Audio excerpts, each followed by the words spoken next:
नमस्कार, स्वागत है आपका स्टेनो महासागर पर। 100 शब्द प्रति मिनट डिक्टेशन स्टार्ट।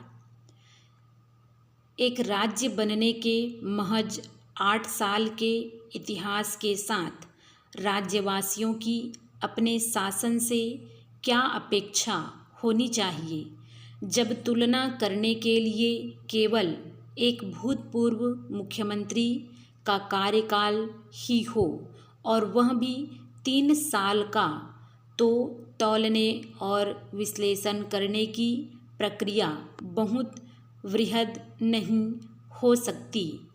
फिर भी छत्तीसगढ़ की जनता यह काम एक बार बखूबी कर चुकी है और दूसरी बार का प्रथम चरण पूरा हो चुका है।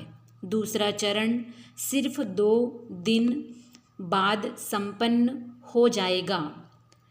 चूँकि सिर्फ 2 मुख्यमंत्रियों के कार्यकाल ही परखे जा रहे हैं, इसलिए व्यक्तिगत छवि ही हावी है।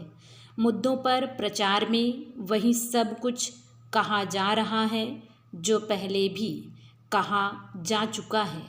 पहले चरण के मतदान में नक्सल प्रभावित क्षेत्रों में हुई व्यापक हिंसा के बावजूद भारी मतदान दर्ज किया गया।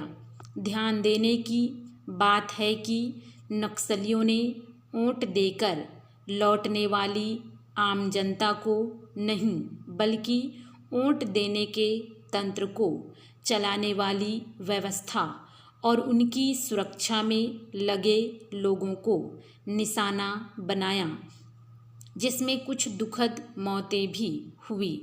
मतदान दलों को रोकने की घटनाओं में भी लोगों से वोटिंग मशीनें छीनकर उन्हें जाने दिया गया। साफ है कि नक्सली भी अपनी छवि को जन विरोधी के बजाय व्यवस्था विरोधी बनाए रखना चाहते हैं। राज्य के नक्सल प्रभावित क्षेत्रों में मतदाता भी कम समझदार नहीं हैं।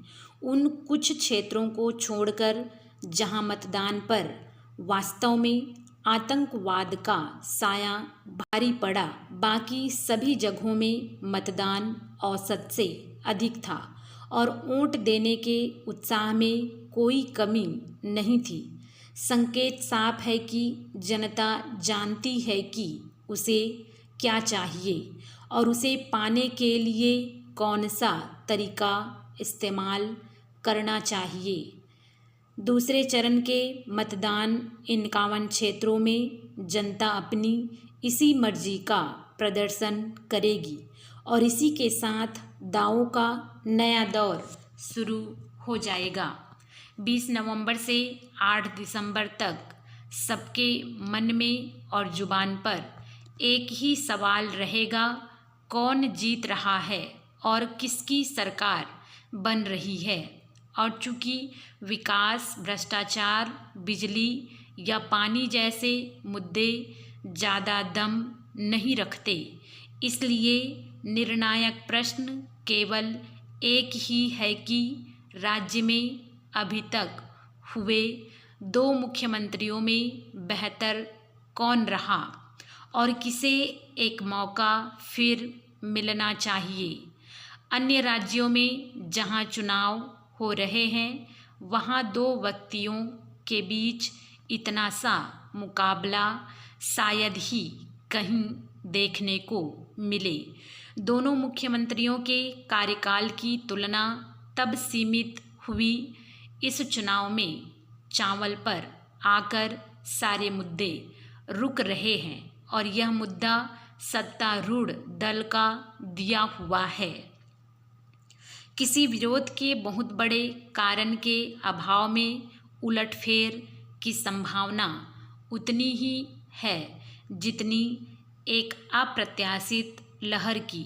अंततः विजयी घोषित होने वाले दल के सामने सरकार बनाने में कोई विशेष दिक्कत आने की भी उतनी ही संभावना है जितनी किसी तीसरी ताकत के मजबूत दावेदार के तौर पर उभरने की।